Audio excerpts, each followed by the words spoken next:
Today's guest is an extraordinary young woman, Natalie St Pierre, who grew up in Colorado and was diagnosed with cerebral palsy at the age of 2.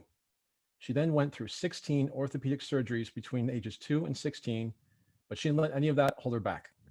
Today, she's a 5-sport adaptive sport athlete, a surfer, skier, mountain biker, paddleboarder, and a water skier, and confidently calls herself an athlete while trying anything.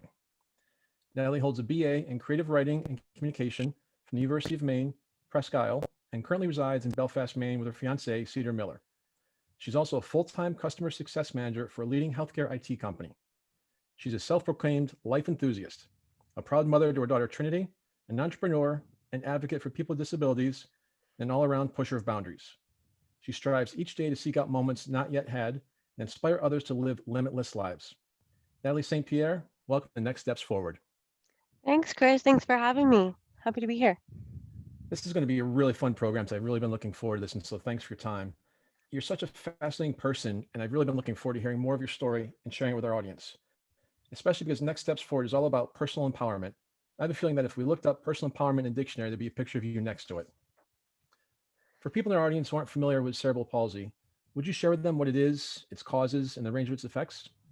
Sure, absolutely. So, cerebral palsy, in a nutshell, really is a neurological disease or diagnosis that really just impacts. It can impact cognitive ability as well as physical mobility limitations. Largely stems from a lack of oxygen during birth. So it can result in, most often does, um, be kind of an extra to premature birth. So I was 3 months early, 3 months premature, and so that really is a common occurrence. And CP itself can run the gamut, meaning that it can have a wide range of impact. It can be very mild for individuals. They can have, very limited, slight cerebral palsy, all the way up to severely impaired cognitive and mobility issues. And did your family's doctors determine the cause in your case?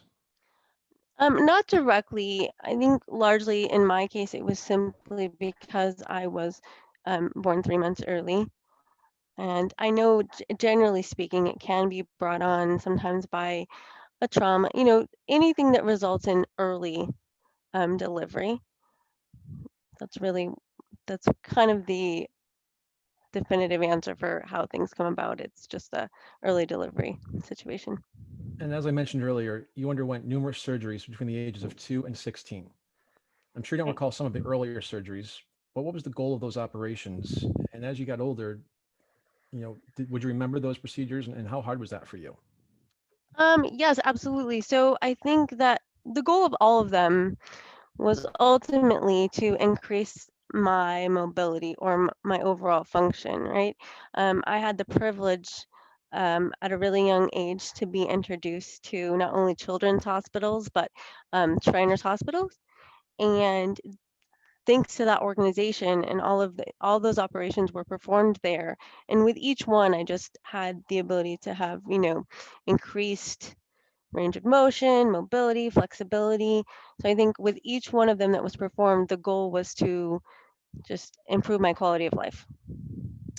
You talk about your parents at that time not really knowing how to navigate the world with a child with a disability and help their child navigate the world. How did they eventually learn to help you navigate the world? So I think, if we look back upon my surgeries, for example, um, in those earlier ages, those were extra challenging, I think, for my parents. As I got older, you know, parents in general, no matter ability or disability, they get they get nervous. They don't want, they want you to be happy, healthy, successful. They fear for your safety. And I think that, like all parents, they were just really concerned and wanted to make sure that I had the best available resources and was pushed to, the highest success possible. So I don't remember a lot of those early surgeries, to your point. However, I do remember, my younger years. A couple of the early ones resulted in me being in a full body cast. In the summer months, in hot climates when I was really young, I lived in Oklahoma, and that was brutal. But they were always there. They were always there and doing their level best. And then, after that, when I was older, I had some of my last two surgeries. They were really complex and they required that I reside at the hospital for quite some time. Those were difficult. Those were really difficult. But staying at the hospital alone helped me to push harder and persevere. Your parents tried to help find places that would work well for you, and you said that you might not be where you are today if your parents hadn't been that proactive in making that decision. I think that raises a very good point because all parents sometimes, no matter what their child's abilities, question when to step in and when to let their child struggle through something. Looking back on your experiences growing up, when is the right time for a parent to be proactive, to step in, and when's the right time to let the child struggle through it? I think that those things are situational. But in all honesty, as a parent now, I can say that for the most part, a parent's role should simply be to be as supportive as you can be. Um, I think that a lot of lessons are learned through failure. So as long as the child is safe, which in my case, my parents didn't ever, they did their level best to not put limitations. They might have been a little fearful, a little nervous to let me do certain things or take on certain things, but I think they really, really tried to, for lack of a better word, mainstream me and treat me as equal to anyone else. And I think it was because of that I am so successful today.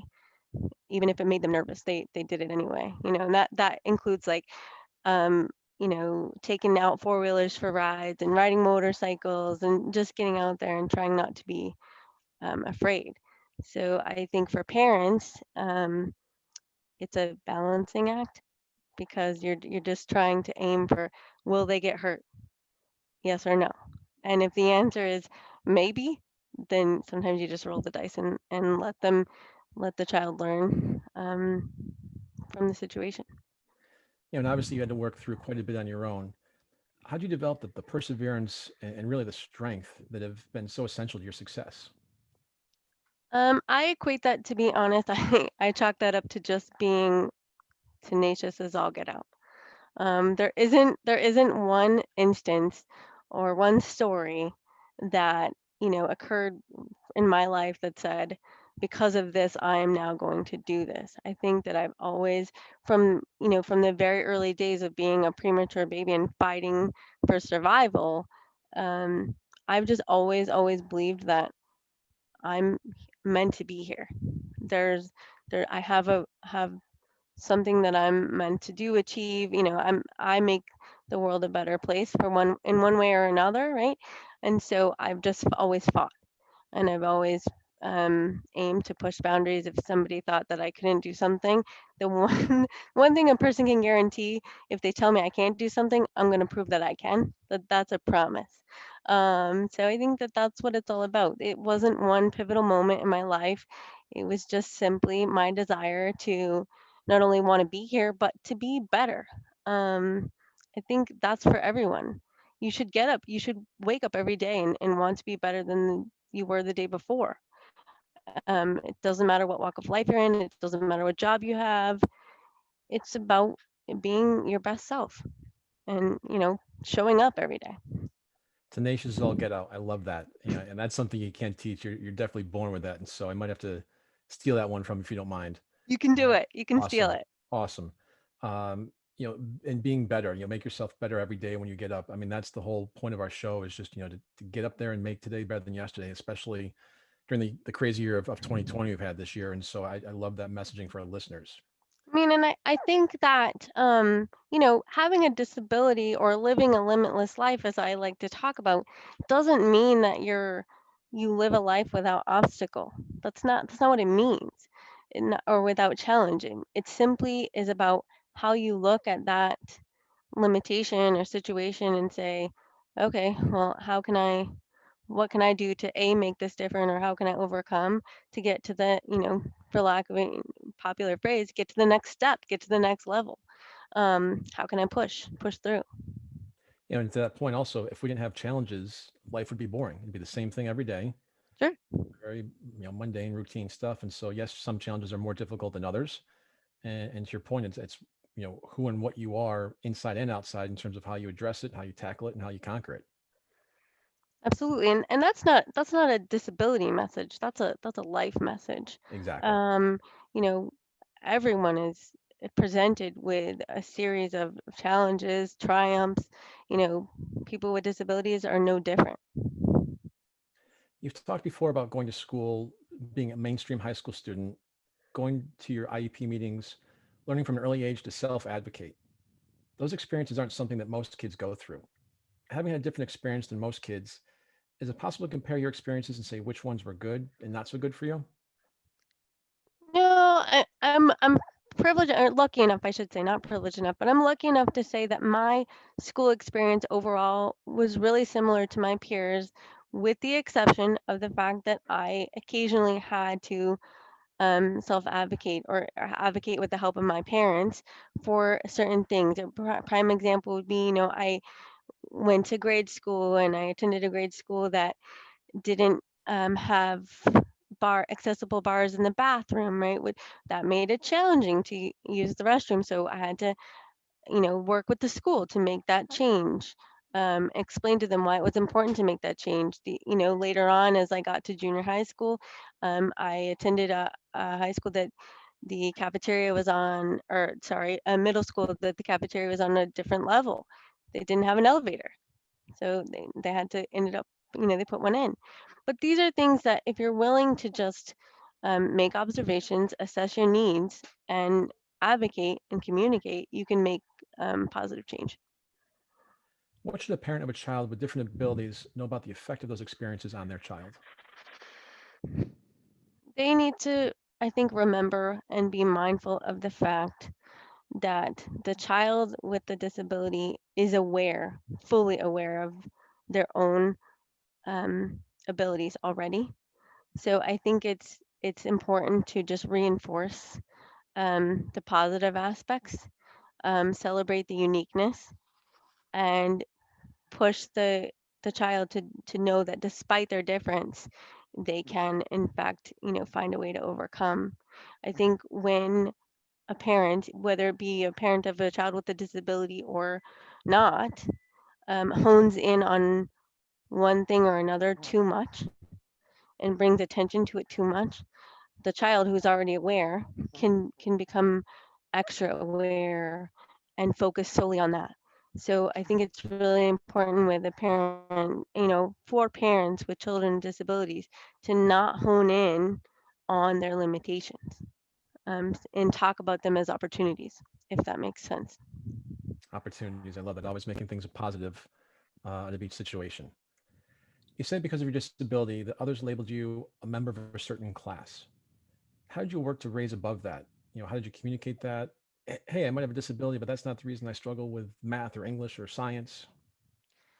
I think when I think about that question, it's a little bit less about class and more about putting. I occasionally would get put into a box. There's this automatic um, assumption that because I have limited mobility, that I can't partake. That's not so much now, but it was, did come up on occasion through grade school and high school. And during those years, I would find periodically that I was more of a spectator than a participant. Um, and I think that it's just about, can you, like the last little section you had asked me of that question, Chris, can you kind of, Oh yeah, oh, how do how I do you address that communicate? in terms of. Yeah, in Yeah, terms of the so I think struggle. that, yeah, I think that what that is just about, being honest with people. Going back to being tenacious and proving somebody wrong. I'm never offended when somebody makes the assumption that I can't do something, but I'm really honest to say, you know, why is that? Why do you think that that's the case? And then I try to dispel that through dialogue and also, actual proof. When we talk about class, I think, it's important to point out individuals with disabilities, in general, not all, but on a wide array, can definitely feel the impacts of um, socio and economic limitations. It's really difficult, not we there are instances of isolation, financial struggle, and these are things that inadvertently can put individuals with disabilities in a different class. They get, they kind of get shunned away if they don't have a voice and they're not sure how to advocate.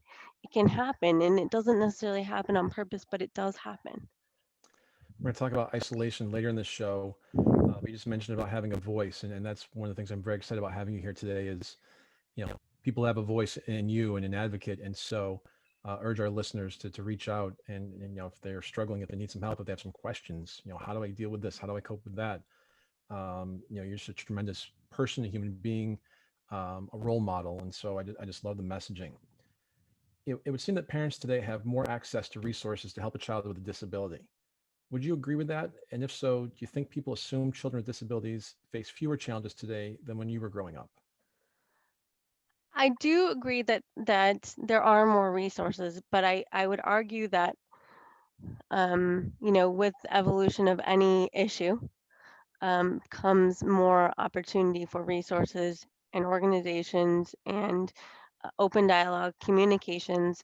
So I think things have greatly improved. When I was younger, I was um, lucky enough to become connected with children's hospitals and Shriners hospitals, who at the time were light years ahead in terms of helping individuals with disabilities, children with disabilities. They were, Shriners Hospital was working with children from all over the world, parts of Mexico and beyond. They were able to bring children in and just help them to have the surgeries, get the surgeries that they needed, and improve their quality of life. And I think that we are now, in this day and age, seeing more and more organizations, more and more communications about um, the abilities of individuals that are differently abled. But I don't necessarily believe that that means that there's not necessarily, problems. To your point, I think that there's more awareness and more acceptance and more tolerance and a higher level of inclusivity, but that still doesn't fully change the landscape for a person that's differently abled, because they still have to navigate. They still have to know where the resources are. Their parents have to know where the resources are, and they, along with their parents, have to have opportunity to hear stories like mine and others, so that they can be less afraid of their child's diagnosis, and they can empower their child to be, to live a limitless life. Keep getting that message out there. Keep saying that phrase, please, please. I know some of our listeners know young people with disabilities, but may feel as if they can't really understand or connect with them, especially when that younger person might be down or just not, feeling a little blue or glum, especially in today's world. There are certainly times when you, like everyone, would have felt very down. What things would get you down as you were growing up, and what could someone else have done to recognize that and make you feel more confident or empowered? I think that I'm grateful enough to have a ton of people in my life that really worked, for the most part, to empower me. But I think for me, one of the things that has stood out throughout my life, especially the early years, like other kids, I was worried. I was worried that I wasn't going to be able to become a contributing member of society. I was worried when I became a parent that I was going to become a burden for my child. um, these are not necessarily specific to individuals with disabilities, but I think those concerns are more prominent for individuals with disabilities because there are limitations. There you have to learn about the system and your benefits and whether or not you may be able to someday have children, get married, the misconceptions around all of those things. And so I think that that is one of the things I worried about the most, and not so much that I wasn't empowered to um, make changes or You proceed. say disability does not equal limitation. How did you learn to break those barriers, and who are your role models for doing that? I owe a great deal of that empowerment, I think, to my parents, but also my family as a whole. And I really, really loved, some individuals find that school is a tough place for them, um, navigating and just kind of fitting in. But I really, really flourished in school. I loved all aspects of school. I was able to always kind of, for the most part, get along with kids. I didn't experience a ton of bullying. I found that kids from a very young age ask a lot of questions. They still do. And I was prepared to answer them in a fun way. You know, a child would come up to me in elementary school and say, "Why are you in a wheelchair?" And I would say, "Oh, my legs don't work, but look what I can do," you know, and I would like spin around in a circle, or I would try to pop a wheelie or whatever, you know, anything I could to break the ice. Um, you know, and I think that that went a long way. I went to college later, and but I loved all of it. I found a great deal of empowerment in the school environment. I bet you do pretty good wheelies. I'm actually not as good as my not as good as my other half, but I'm working on it. I'm working on it. Competition. Yeah. So, people, of course, have many different perspectives and beliefs about spirituality. What are your beliefs and how have they helped you through your journey? Well, I absolutely, unequivocally can tell you there's no way I would have been able to overcome and come through all of the things that I have, particularly with all my operations, if I didn't have a strong faith. I do believe, like I said, that I've been placed here. I believe the Lord has placed me here um, to make an impact. And I believe that I'm never alone when I go through these challenges. So I know that everyone's faith and spirituality differs, and that's absolutely okay. I think that individuals with a disability, most often, they know in some form or another they're not alone, never alone. And I definitely have not been. You've got your faith as a backdrop or backstop for you, but you said it comes down to you as an individual and wanting to prove that you could do the same thing as everyone else. It just manifested itself differently as you got older. Was there a particular instance or incident that sparked that mindset?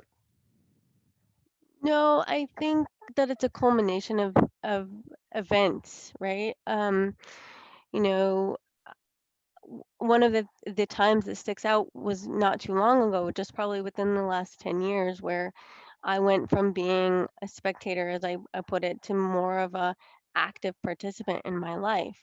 And all that really happened was just exposure to new things. And I think that that's across the board. That again doesn't have to do necessarily with my disability as much as just like anyone else. You can be sitting in a classroom, you can listen to a podcast and be compelled to do something else or explore a different subject. And it can transform you and put you in a different mindset. And I think that a lot of those moments happened for me. You talk about going through the same struggles as everyone else. You were married at 19, divorced at 25. A lot of those things had nothing to do with your disability, but explain to people that one thing did not have to do with the other. Was that a challenge for you? Did you find that difficult? I did, but I think that the bigger challenge, more so than, you know, getting married at 19 and separating at 25 and divorced a little later on down the road, was more so that that was okay. That, you know, that was received in general as one of those things that just happen. That's a part of life. And people knew that I wasn't necessarily, you know, they often would they would I can remember being married and they would approach my ex-husband and they would say, "Oh, you're such a great man for marrying a girl like her." And he would look at them really dumbfounded and say, you know, she's just she's just Natalie, you know, and I think the same thing occurred when we got divorced. People would, "Well, why, you know, I don't understand. How could you divorce her?" But it was just about us as people and, you know, drifting apart. I think that was more easy to explain.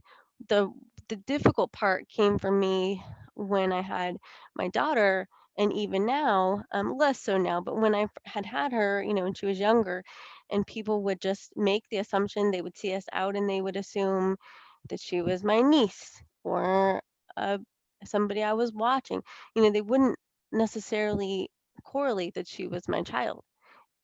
That, you know, again, I wasn't offended, but it was just interesting that that would happen. And as she got older, people, you know, ask on occasion if she was my personal care assistant or caretaker.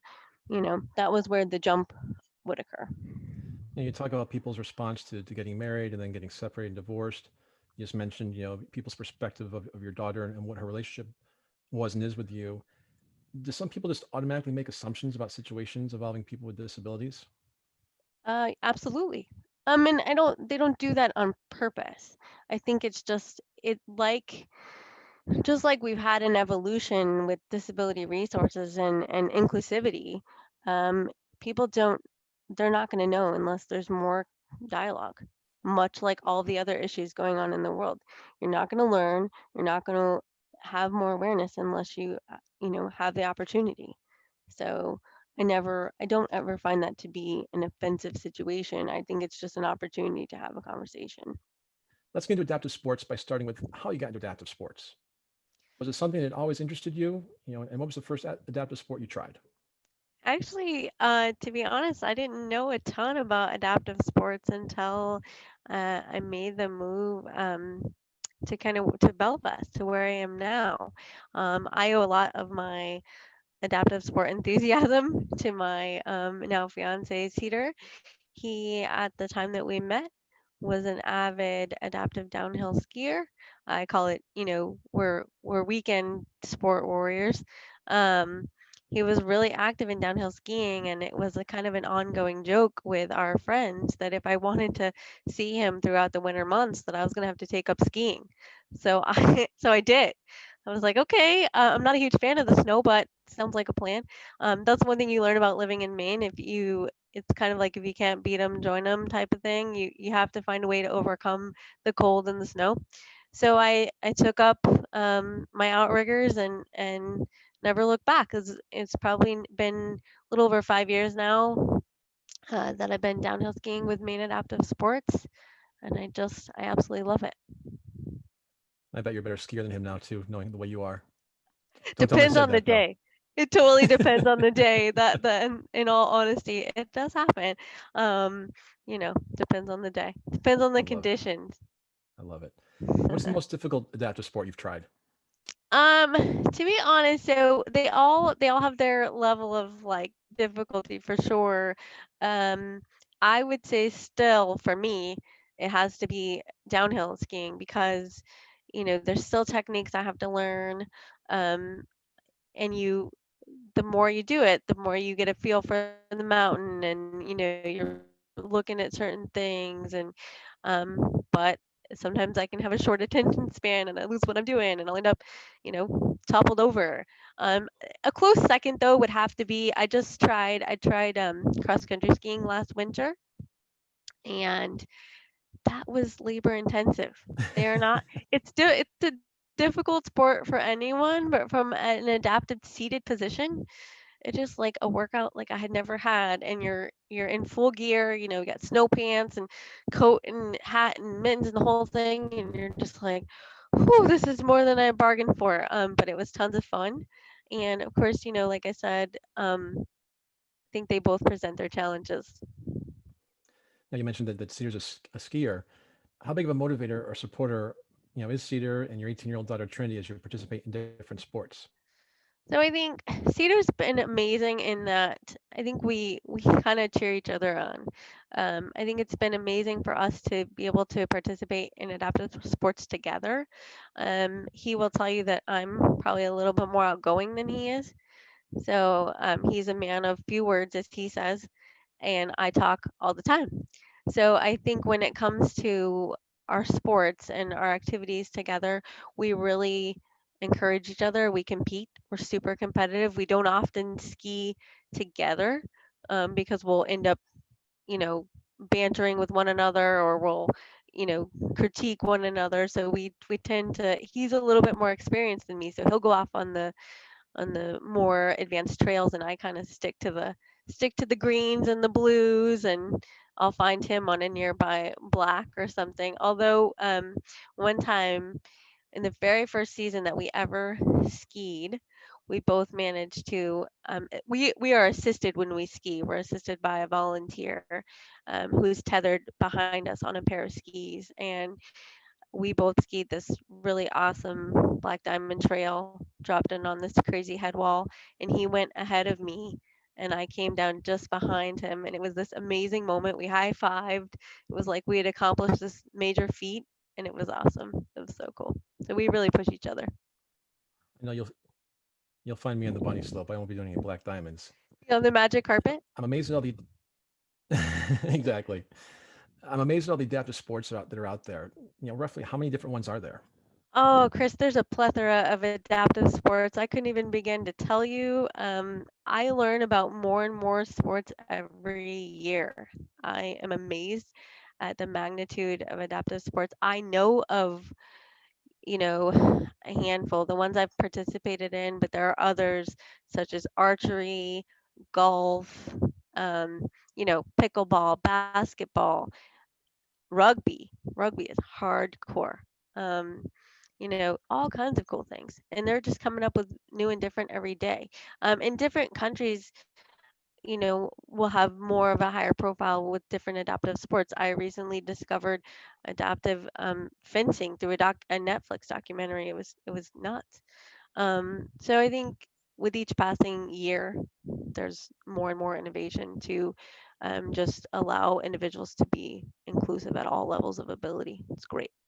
Awesome. I love that. And did the adaptive sports unlock a door for you that up until that point you hadn't been able to go through? Oh, absolutely. I was no longer on the sidelines.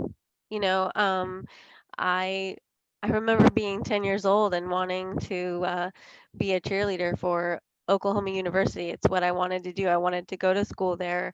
We lived there until I was 10 years old and until we made the move to Colorado. And I loved college football.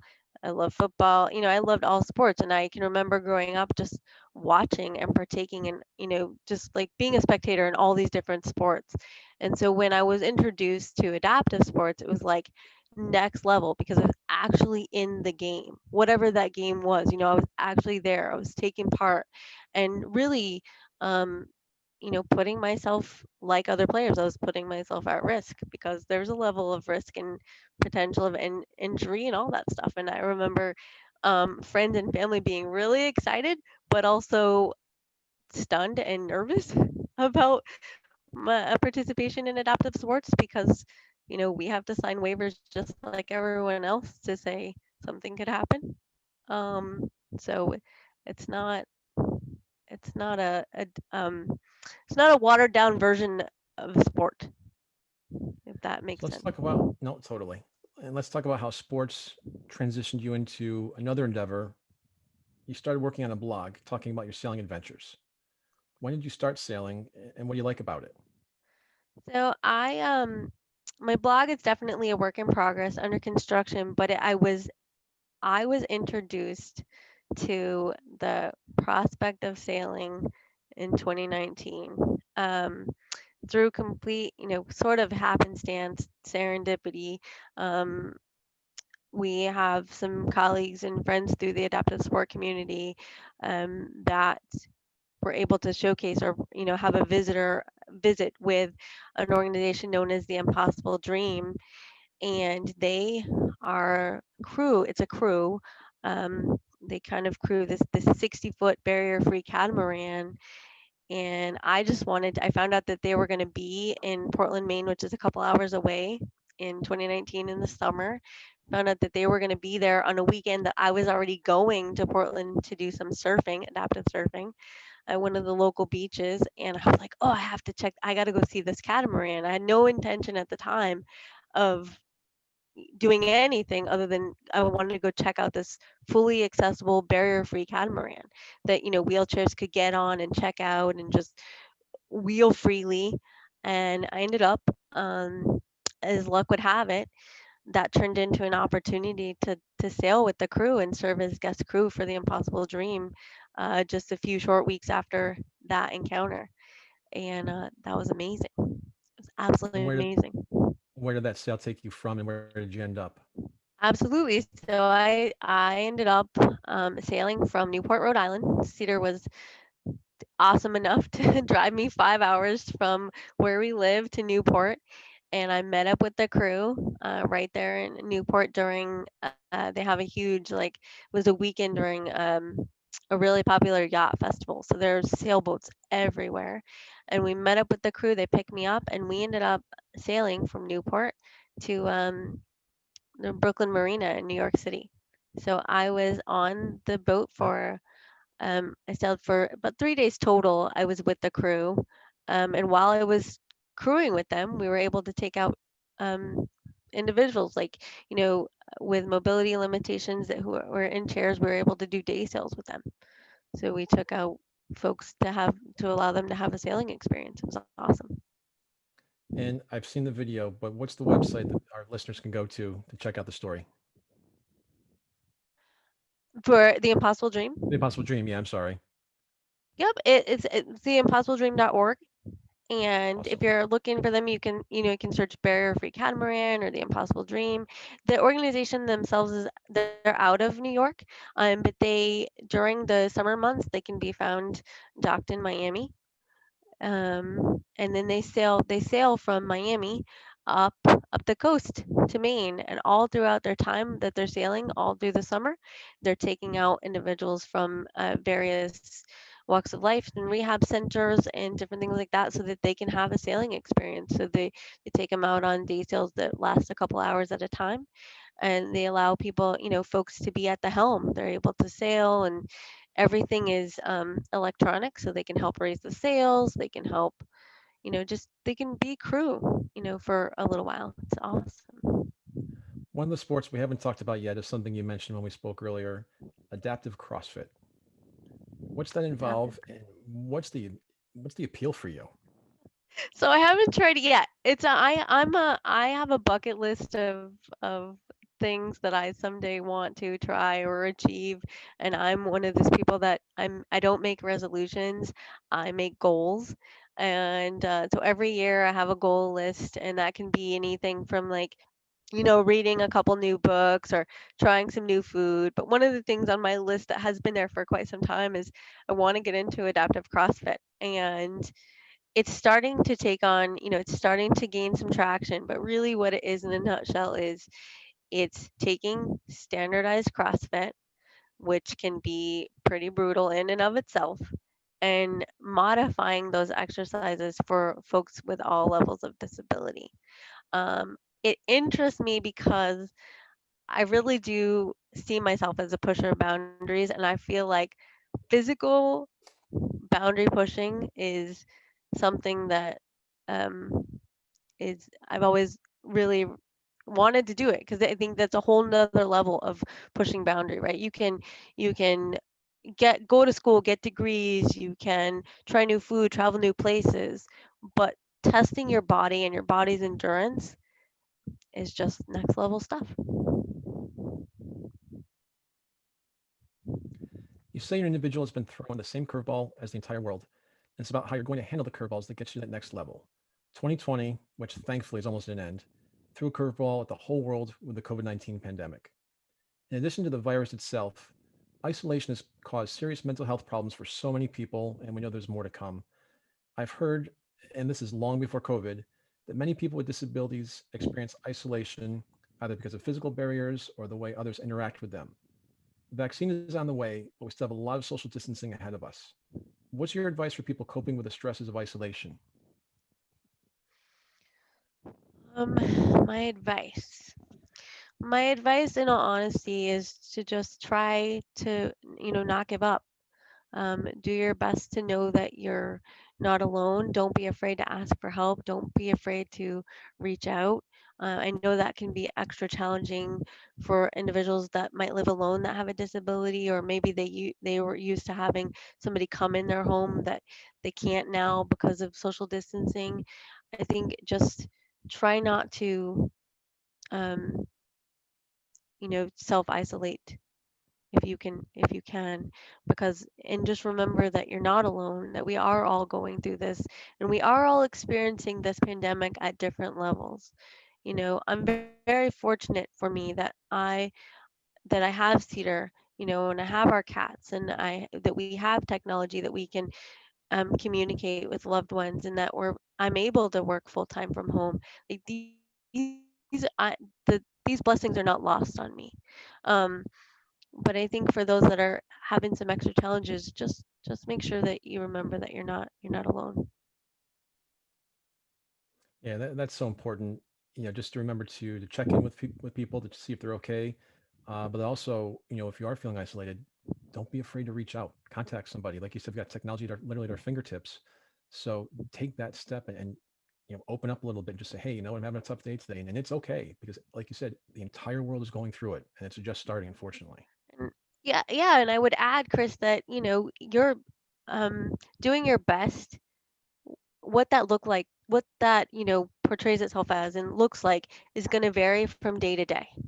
So if one day you're super productive and you get a lot of things done, and the next day you don't, just don't beat yourself up about it. Just get up tomorrow and try again, and just remember that we're all going through it. Yeah, and to go back to your comments in the beginning of the show, like you said, reset today and try and make tomorrow better than it was today. That's right. It's pretty straightforward. That's right. So earlier this year, you had your 40th birthday, but you told your family because of the pandemic, you want a do-over, a mulligan as golfers call it in 2021. Right. You want to call it 40-41. I absolutely love that as well. Besides enjoying everyday life, did the pandemic cancel any of your adaptive sports events? And are there things you're essentially eager to see happen next year? It absolutely did. So, our ski season was cut short because it typically wraps up in March, early April. And because of the pandemic, the downhill ski season was cut short.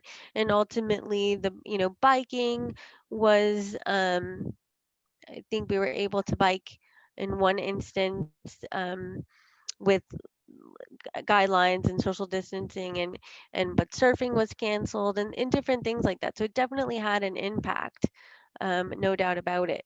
My birthday was also, it ended up being wonderful. I was able to do something small here at home, but definitely was not the 40th birthday that I had thought about for years. And I because 2021 is going to shape up, I think, to be a really good year on a number of levels for me. I said I want a mulligan, and I'm gonna have a 40-41. I can't imagine what the planning is looking like for that, but I'm sure it's going to be something spectacular knowing you. That's terrific. It's gonna be a good time. I don't know what it looks like either, Chris, but it's gonna be a good time. Awesome. Hopefully, I'll get an invite for that one. Absolutely. And we're all dealt really interesting hands, and sometimes we're too quick to assume that doors are going to be closed. Earlier, you said that as you got older, you realized this isn't the case. This is part of your motto of living a limitless life. What limitless? So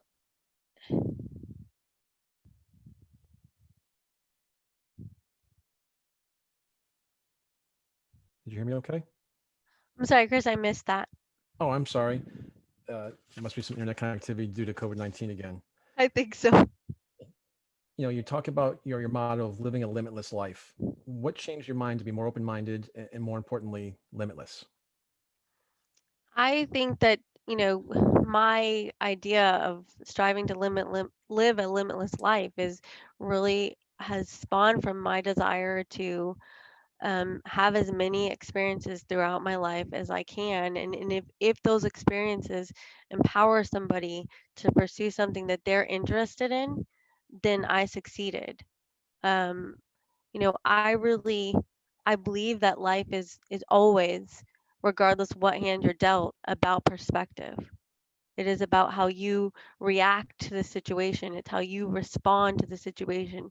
So if I tell myself that my number one goal is to live each day as limitless as possible, I'm going to do that regardless I'm cooking a meal, washing dishes, doing the laundry, or um, you know, water skiing or surfing in the ocean. Is that the name of your That's blog, Living a Limitless Life? it. It's right now it's a work in progress. I think Limitless Adventure, Limitless Adventures. Love it. On there, I'm kind of tweaking it, but I'm working to profile our biking, our mountain biking, and our surfing, and just our adventures. And I think that people often think that they have to have these grandiose experiences in order to say that they've lived life, but the reality is that anything can be an experience. You can go and you can go to a restaurant, a local joint that you visit all the time, and just try something new on the menu, right? It doesn't have to be complicated. I think I see your blog turning into a book or maybe even a mini series. So fingers Let me. crossed on that one. More I to come. welcome the opportunity. I'm not I opposed love to it. it. For anyone listening, but especially someone who's living with a disability or some other challenge, can you share with us what we need to do to go about living that limitless life? I think it's really simple, Chris. I think that I would say that just don't give up. I think it's not about a disability, really. It is, but that statement is broad in that everyone dreams. Everyone dreams, and everyone comes in contact with people in their lives that tell them that their dreams are silly or foolish or not attainable. That may be more so in the instance of folks with disabilities, but my words of advice are, don't give up. Like, just keep pushing, keep pursuing. Surround yourself with people that are of the same mindset and also different in the way that's going to cause you to look at your situation differently. If we surround ourselves constantly with the same people with the same ideas and the same points of view, then we don't grow. If you are an individual with a disability and you are unsure of how to put yourself out there, or you don't want to because you feel a sense of worthlessness or not sure how to move forward, then that's it starts with you. It starts with your mindset and goes from there. No one can help you if you are stuck inside yourself and your thought processes. You mentioned earlier that today we're in a more inclusive environment with folks being more open minded and really building their talents to individuals with disabilities. Can you talk a little bit more about that? I think that we are in a more inclusive environment in that we've had disability pioneers that have come ahead of us to pave the way to let our voices be heard. But it's up to us still. The job isn't done. We have to still be willing to share our stories, make our points of view heard, and be able to continue to self advocate so that businesses, organizations, you know, in total can know and understand that level of inclusivity and what that inclusivity looks like, because it's going to vary based upon your situation. And we have just a few minutes left here. What do you hope someone in our audience will take away and perhaps do after hearing your story? I hope today that I just simply maybe empower, maybe inspire someone to look past what they see. That can be all kinds of things. That's a simple statement to say, look past what you see, don't make assumptions, ask questions, don't be afraid to speak up, don't be afraid to inquire, and just don't be afraid to learn. Just don't be afraid. That sums it up perfectly. Don't be afraid, right? So you and Cedar are getting married in 2021, is that right? We are August of 2021. So how excited are you guys? How's the planning coming for that? Well, the planning's been pretty low key, to be honest. I think we've been together for quite a while, and we're just really happy to be getting married. But I think it's just going to be an extra special day for us. It's not going to be super grand, but it's going to be us. We're getting married in an area of Belfast that's really special to us, and I can't wait to have my friends and my family. My family's coming from Colorado. My stepsister's coming from Oklahoma. My best friend's coming. I just can't wait, and I just think it's going to be wonderful. So beyond the wedding, what's next for you professionally in sports and adventure and as an advocate for people with disabilities? Chris, I don't know specifically, but I say the sky's the limit. I'm really open to any and all opportunities. I think I'm going to continue to flourish professionally. I love what I do every day, and I hope that I'll be able to continue to lend my voice to, advocacy and just sharing my story in whatever realm that takes. I'm hoping to get connected with my friends from the Impossible Dream in 2021, maybe do a little sailing. Definitely going to get back out and catch some waves, and just I'm going to live as, you know, keep living. Now, I look forward to following your story as it progresses. Thanks, Chris. Natalie I St appreciate Pierre, it. thanks so much for thanks so much for being with us today. Thank you for having And me, Chris. thank you for, of course, our pleasure and honor. Thank you for tuning in to Next Steps Forward. I'm Chris Meek. Be sure to tell your friends and family that we'll be back next Tuesday, same time, same place, with another leader from the world of business, politics, sports, or entertainment. Until then, stay safe and keep taking your next steps forward.